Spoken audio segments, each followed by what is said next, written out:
There she is, our Skipper. Um, Looks good from afar, but I'm afraid I don't have very good news. For those of you who have been following her story, you know that we found that she had a tumor sometime in October, and it was very aggressive. And when the vet looked at her, recommended surgery, and so I followed the instruction, and she survived it. But the cancer kept spreading, and sometime in around November, the doctor recommended that we just put her to sleep. And I talked to a lot of friends and people like David Cosico and Beto Tessa, who talked about, you know, dogs being put to sleep. And um, Beth had a wonderful story about her dog being put to sleep and how her dog wanted to be around the people she cared the most. And so they put her to sleep in their house. But that was very sad as well. And David was telling me about how if Skipper was going to pass, then let her in her home where she's comfortable rather than in some cold steel slab somewhere in some vet clinic. And so I took that to heart. And then um, somewhere along the way, I realized that vitamin C intravenously cures cancer, and so I recommended it to the vet, and Doc Nielsen agreed to it. And so they had vitamin C administered to her every day, as some of you saw the video, um, and that really helped. She got healed and she bounced back, and everything was wonderful.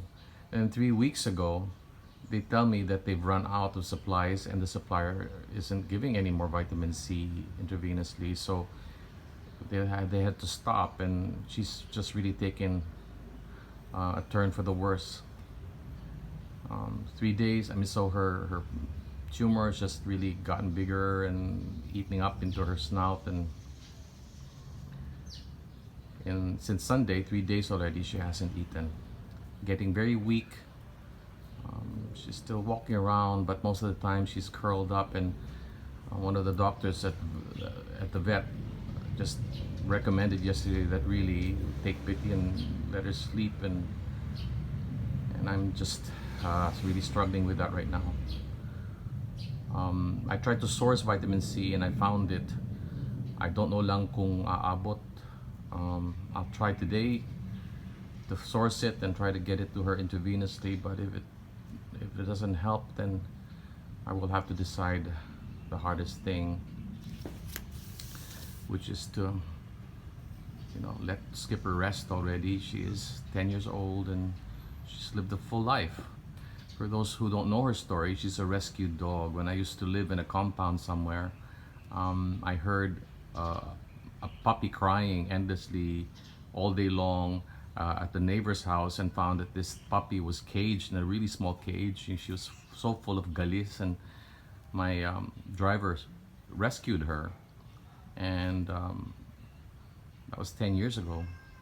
And since that time, we moved here to Dasma, and she's lived a wonderful life, like the queen of the house. For those of you who know her, she's the most loving dog. Never really barks at anyone, and when you come in here, she'll put her snout on your lap. That's how friendly she's been. So, breaks my heart, but I prayed a lot. Um, and I know that when God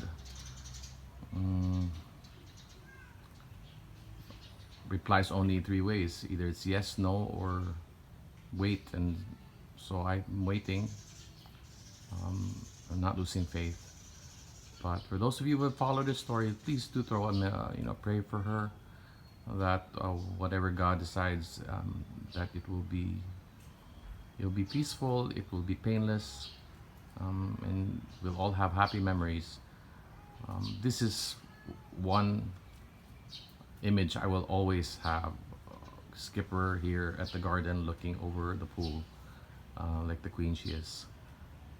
So, yeah, my dear Skipper.